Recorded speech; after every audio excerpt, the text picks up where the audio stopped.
नमस्कार दोस्तों, स्वागत है आप सभी का आपके अपने YouTube channel Shyam class study में। आशा करता हूँ आप सभी लोग अच्छे होंगे, स्वस्थ होंगे और घर पर रह कर के आप अपने एग्ज़ाम आरआरबी एनटीपीसी भर्ती परीक्षा 2024 की मन लगा कर के तैयारी कर रहे होंगे। आज के इस वीडियो में आप लोगों के लिए जीके जीएस के टॉप 40 प्रश्न लेकर के आ चुका हूँ, जो आपके एग्ज़ाम के लिए सबसे ज़्यादा महत्वपूर्ण है। तो आज की इस वीडियो को आप सभी लोगों को शुरू से लेकर के एंड तक का फुल वॉच करते रहना है। वीडियो पसंद आए तो प्लीज़ आप लोग वीडियो को लाइक और चैनल को सब्सक्राइब करना बिल्कुल ना भूलें। तो चलिएगा फिर शुरू करते हैं। तो पहला प्रश्न आ जाता है कि प्रथम महिला विश्व कप क्रिकेट कब खेला गया था। तो बताओ कब हुआ था पहला महिला विश्व कप क्रिकेट। तो ये हुआ था 1973 में। एक का सी ऑप्शन करेक्ट आंसर हो जाएगा। दूसरे नंबर का प्रश्न आ जाता है कि भारतीय क्रिकेट कंट्रोल बोर्ड का मुख्यालय कहाँ है। तो बताओ कहाँ पर है। प्रश्न संख्या 2 का राइट आंसर क्या हो जाएगा। तो भारतीय क्रिकेट कंट्रोल बोर्ड का जो मुख्यालय है वो मुंबई में स्थित है, यानी 2 का बी ऑप्शन करेक्ट आंसर हो जाएगा। तीसरे नंबर का प्रश्न आ जाता है कि विश्व की प्रथम नियोजित बहुउद्देशीय नदी घाटी परियोजना किस देश में है। तो बताओ कौन से देश में। प्रश्न संख्या 3 का राइट आंसर क्या हो जाएगा। तो विश्व की प्रथम नियोजित बहुउद्देशीय नदी घाटी परियोजना ये अमेरिका में स्थित है। 3 का ए ऑप्शन करेक्ट आंसर हो जाएगा। प्रश्न संख्या 4 आ जाता है आपके सामने, कानून दिवस किस दिन मनाया जाता है। तो बताओ कब मनाते हैं कानून दिवस। प्रश्न संख्या 4 का राइट आंसर क्या हो जाएगा। तो प्रत्येक वर्ष 26 नवंबर को कानून दिवस मनाया जाता है। 4 का डी ऑप्शन राइट आंसर हो जाएगा। अगला प्रश्न आ जाता है प्रश्न संख्या 5 कि अहमदाबाद का पुराना नाम क्या था। तो बताओ क्या रखा गया था अहमदाबाद का पुराना नाम। तो ये था कर्णवती। क्या कर्णवती ये अहमदाबाद का पुराना नाम था। प्रश्न संख्या 5 का बी ऑप्शन करेक्ट आंसर हो जाएगा। छठवें नंबर का प्रश्न आ जाता है कि म्यांमार देश की संसद का नाम क्या है। तो बताओ कौन सा है म्यांमार की संसद का नाम। तो इसका संसद का नाम है पियतु हुताव। ये हो जाएगा 6 का सी ऑप्शन करेक्ट आंसर हो जाएगा। सातवें नंबर का प्रश्न कि समता स्थल किनका समाधि स्थल है। तो बताओ ये किसका समाधि स्थल है। प्रश्न संख्या 7 का राइट आंसर क्या हो जाएगा। तो समता जो समाधि स्थल है ये जगजीवन राम का है। 7 का ए ऑप्शन राइट आंसर हो जाएगा। अगला प्रश्न आ जाता है प्रश्न संख्या 8 है कि अल मुखबरात किस देश की गुप्तचर संस्था है।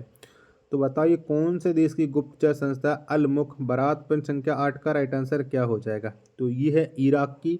8 का बी ऑप्शन देने वाले सभी लोगों का राइट आंसर हो जाएगा।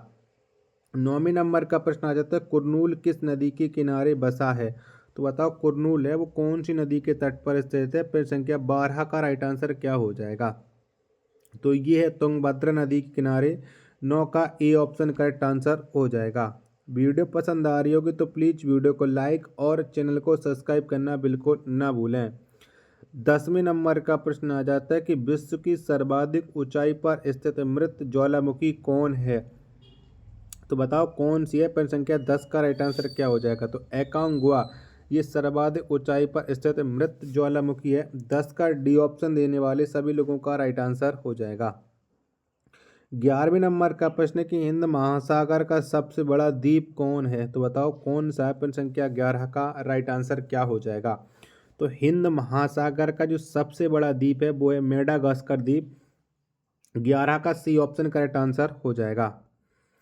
प्रश्न संख्या 12 आ जाता है आप लोगों के सामने कि कांग्रेसी बनो का नारा किसने दिया था। तो किसके द्वारा ये नारा दिया गया था कि कांग्रेसी बनो। प्रश्न संख्या 12 का राइट आंसर क्या हो जाएगा। तो ये जो नारा है दिया था वो दिया था बदरुद्दीन तैयब जी ने, यानी 12 का डी ऑप्शन करेक्ट आंसर हो जाएगा। 13वें नंबर का प्रश्न आ जाता है कि स्वतंत्र बांग्लादेश का निर्माण कब हुआ। तो बताओ कब हुआ था स्वतंत्र बांग्लादेश का निर्माण। प्रश्न संख्या 13 का राइट आंसर क्या हो जाएगा। तो ये हुआ था 1971 में। 13 का डी ऑप्शन देने वाले सभी लोगों का करेक्ट आंसर हो जाएगा। प्रश्न संख्या 14 आ जाता है आप लोगों के सामने कि पाकिस्तान का सबसे बड़ा नगर कौन है। तो बताओ कौन सा है। तो पाकिस्तान का जो सबसे बड़ा नगर है वो है कराची। 14 का बी ऑप्शन देने वाले सभी लोगों का राइट आंसर हो जाएगा। प्रश्न संख्या 15 है आपके सामने कि श्रीलंका की पुरानी राजधानी कहाँ थी। तो बताओ कहाँ पर थी श्रीलंका की पुरानी राजधानी। फटाफट से आपको प्रश्न संख्या 15 का आंसर आपको बताना है, जिसके चारों ऑप्शन है वो आपकी स्क्रीन पर शो हो रहा है। जब तक आप लोगों ने वीडियो को लाइक नहीं किया रखा होगा तो प्लीज़ लाइक ज़रूर कर लीजिएगा। तो श्रीलंका की जो पुरानी राजधानी थी वो थी अनुराधापुरा, यानी 15 का बी ऑप्शन करेक्ट आंसर हो जाएगा। 16वें नंबर का प्रश्न आ जाता है कि चीन में नया संविधान कब लागू हुआ। तो बताओ कब लागू हुआ था चीन में नया संविधान। प्रश्न संख्या 16 का राइट आंसर क्या हो जाएगा। तो चीन का जो नया संविधान लागू हुआ था ये हुआ था 1954 में, यानी 16 का बी ऑप्शन राइट आंसर हो जाएगा। 17वें नंबर का प्रश्न आ जाता है कि विश्व में सर्वाधिक जलयान बनाने वाला देश कौन है। तो बताओ कौन सा देश है जहां पर सबसे ज़्यादा जलयान बनाए जाते हैं। 17वें प्रश्न का राइट आंसर क्या हो जाएगा। तो सबसे ज़्यादा जलयानों का निर्माण होता है जापान में। 17 का ए ऑप्शन करेक्ट आंसर हो जाएगा। 18वें नंबर का प्रश्न आ जाता है कि इंडोनेशिया पुर्तगाली के अधिकार से कब मुक्त हुआ था। तो बताओ कब मुक्त हो गया था इंडोनेशिया। 18वें प्रश्न का राइट आंसर क्या हो जाएगा। तो इंडोनेशिया है ये पुर्तगाली के अधिकार से 1945 में मुक्त हो गया था, यानी 18 का सी ऑप्शन देने वाले सभी लोगों का ये करेक्ट आंसर हो जाएगा। 19वें नंबर का प्रश्न आ जाता है कि रेल यात्री बीमा योजना को कब लागू किया गया। तो बताओ ये कब लागू हुई थी रेल यात्री बीमा योजना। प्रश्न संख्या 19 का राइट आंसर क्या हो जाएगा। तो ये लागू हुई थी 1994 में। 19 का डी ऑप्शन करेक्ट आंसर हो जाएगा। 20वें नंबर का प्रश्न आ जाता है कि उद्योगों की जननी किस ऊर्जा स्रोत को कहा जाता है। तो बताओ कौन सी ऊर्जा स्रोत को कहते हैं उद्योगों की जननी। प्रश्न संख्या 20 का राइट आंसर क्या हो जाएगा। तो ये कहते हैं कोयला को। डी ऑप्शन देने वाले सभी लोगों का करेक्ट आंसर हो जाएगा। अगला प्रश्न आ जाता है प्रश्न संख्या 21 है कि भारत में सर्वप्रथम पेट्रोलियम की खोज कब हुई थी। बताओ कब हुई थी भारत में सबसे पहले पेट्रोलियम की खोज। प्रश्न संख्या 21 का आंसर आपको देना है। तो ये खोज हुई थी 1860 में। 21 का ए ऑप्शन देने वाले सभी लोगों का करेक्ट आंसर हो जाएगा। वीडियो पसंद आ रही होगी तो प्लीज़ आप लोग वीडियो को लाइक और चैनल को सब्सक्राइब करना बिल्कुल ना भूलें। 22वें नंबर का प्रश्न है कि बम्बई हाई क्षेत्र में तेल की खोज कब की गई। तो बताओ कब हुई थी। 22 का राइट आंसर। तो ये खोज जो हुई थी वो खोज हुई थी 1976 में, यानी 22 का डी ऑप्शन जितने भी लोगों के द्वारा दिया गया उनका ये करेक्ट आंसर हो जाएगा।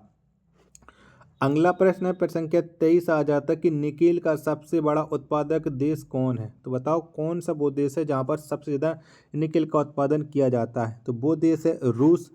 23 का सी ऑप्शन करेक्ट आंसर हो जाएगा। 24वें नंबर का प्रश्न आ जाता है कि भारत का चौथा परमाणु बिजली घर नरौरा किस राज्य में स्थित है। तो बताओ ये कौन से राज्य में स्थित है नरौरा। प्रश्न संख्या 24 का आंसर क्या हो जाएगा। तो ये पड़ता है नरौरा उत्तर प्रदेश में। 24 का बी ऑप्शन देने वाले सभी लोगों का करेक्ट आंसर हो जाएगा। अगला प्रश्न है प्रश्न संख्या 25 है कि देश में सबसे अधिक राष्ट्रीय उद्यान किस राज्य में है। तो बताओ कौन से राज्य में सबसे अधिक राष्ट्रीय उद्यान है। 25 का राइट आंसर क्या हो जाएगा। तो ये है मध्य प्रदेश में। 25 का डी ऑप्शन देने वाले सभी लोगों का करेक्ट आंसर हो जाएगा। 26वें नंबर का प्रश्न आ जाता है कि माउंट एवरेस्ट दिवस किस दिन मनाया जाता है। तो बताओ कब मनाते हैं माउंट एवरेस्ट दिवस। तो प्रत्येक वर्ष 29 मई को मनाया जाता है माउंट एवरेस्ट दिवस। 26 का बी ऑप्शन करेक्ट आंसर हो जाएगा। 27वें नंबर का प्रश्न आ जाता है कि पृथ्वी की अपनी कक्ष गति क्या है। तो बताओ कौन सी है। 27वें प्रश्न का राइट आंसर क्या हो जाएगा। तो पृथ्वी की जो अपनी कक्ष गति है यह पश्चिम से पूर्व। 27 का डी ऑप्शन राइट आंसर हो जाएगा। 28वें नंबर का प्रश्न आ जाता है कि चीन का द्वार खोलने का श्रेय किसे जाता है। तो बताओ कौन से देश को जाता है चीन का द्वार खोलने का श्रेय। तो ये जाता है ब्रिटेन को। किसको ब्रिटेन को। 28 का डी ऑप्शन करेक्ट आंसर हो जाएगा। चलिएगा अब मैं आपको लेकर के चलता हूँ प्रश्न संख्या 29 तक। जब तक आप लोग इस वीडियो को लाइक और चैनल को सब्सक्राइब करना बिल्कुल ना भूलें। चलिएगा आ चुका 29वें नंबर का प्रश्न। कुमार गुप्त किसका उपासक था। तो यानी कौन से भगवान का उपासक था कुमार गुप्त। तो ये जो उपासक था वो कार्तिकेय का था, यानी 29 का सी ऑप्शन राइट आंसर हो जाएगा। प्रश्न संख्या 30 आ जाता है कि दक्षिण अफ्रीका की मुद्रा क्या कहलाती है। तो बताओ क्या कहती हैं दक्षिण अफ्रीका की मुद्रा को। तो दक्षिण अफ्रीका की जो मुद्रा है इसे कहा जाता है रैंड। 30 का ए ऑप्शन देने वालों का राइट आंसर हो जाएगा। 31वें नंबर का प्रश्न आ जाता है कानून की आत्मा किन की कृति है। तो बताओ किसकी रचना है कानून की आत्मा। तो कानून की आत्मा ये जो कृति है वो है मॉन्टेस्क्यू की, यानी 31 का ए ऑप्शन देने वालों का राइट आंसर हो जाएगा। 32वें नंबर का प्रश्न है कि राष्ट्रीय पिछड़ा वर्ग आयोग की स्थापना कब हुई। तो बताओ कब हुई थी। 32वें प्रश्न का राइट आंसर क्या हो जाएगा। तो राष्ट्रीय पिछड़ा वर्ग आयोग की जो स्थापना हुई थी वो हुई थी 1993 में, यानी 32 का डी ऑप्शन करेक्ट आंसर हो जाएगा। 33वें नंबर का प्रश्न आ जाता है कि भारत आने वाला प्रथम रूसी प्रधानमंत्री कौन था। तो बताओ कौन सा था। 33वें प्रश्न का राइट आंसर। तो भारत आने वाला जो प्रथम रूसी प्रधानमंत्री था ये था बुल्गानिन। क्या बुल्गानिन था, यानी 33 का सी ऑप्शन राइट आंसर हो जाएगा। 34वें नंबर का प्रश्न आ जाता है कृष्ण क्रांति का संबंध किससे है। तो बताओ किसके उत्पादन से संबंध रखती है कृष्ण क्रांति। तो इसका संबंध है खनिज तेल उत्पादन से। 34 का सी ऑप्शन करेक्ट आंसर हो जाएगा। अगला प्रश्न संख्या 35 है कि भविष्य का धातु किसे कहा जाता है। तो बताओ किसको कहते हैं भविष्य का धातु। तो टाइटेनियम को कहा जाता है भविष्य का धातु। 35 का डी ऑप्शन करेक्ट आंसर हो जाएगा। 36वें नंबर का प्रश्न आ जाता है कालीकट का नया नाम क्या है। तो बताओ कौन सा है कालीकट का नया नाम। तो ये कोझिकोड है कालीकट का नया नाम। 36 का ए ऑप्शन करेक्ट आंसर हो जाएगा। अगला प्रश्न आ जाता है प्रश्न संख्या 37 कि अशोक की माता का नाम क्या था। तो बताओ कौन थी अशोक की माता। 37वें प्रश्न का राइट आंसर क्या हो जाएगा। तो इनका नाम था सुबान्द्री। 37 का बी ऑप्शन करेक्ट आंसर हो जाएगा। 38वें नंबर का प्रश्न है कि सुभाष चंद्र बोस ने स्वाधीन भारत के अंतरिम सरकार की स्थापना कब की थी। तो बताओ कब की गई थी सुभाष चंद्र बोस के द्वारा अंतिम सरकार की स्थापना। तो ये की गई थी 1943 में। 38 का सी ऑप्शन करेक्ट आंसर हो जाएगा। 39वें नंबर का प्रश्न आ जाता है कि रॉस सागर किस महाद्वीप पर स्थित है। तो बताओ कौन से महाद्वीप पर ये रॉस सागर स्थित है। 39वें प्रश्न का राइट आंसर क्या हो जाएगा। तो ये स्थित है अंटार्कटिका में। 39 का डी ऑप्शन करेक्ट आंसर हो जाएगा। नेक्स्ट और अंतिम प्रश्न है आज के सेट का कि दूसरे वित्त आयोग के अध्यक्ष कौन थे। तो बताओ कौन थे। प्रश्न संख्या 40 का राइट आंसर क्या हो जाएगा। तो दूसरे वित्त आयोग के जो अध्यक्ष थे वो थे के संथानम। कौन थे के संथानम थे, यानी 40 का बी ऑप्शन करेक्ट आंसर हो जाएगा। आशा करता हूँ कि आपको ये वीडियो ज़रूर पसंद आई होगी। तो प्लीज़ आप लोग ये वीडियो को लाइक और चैनल को सब्सक्राइब करना बिल्कुल ना भूलें। मिलते हैं एक और नेक्स्ट वीडियो के साथ, तब तक के लिए धन्यवाद।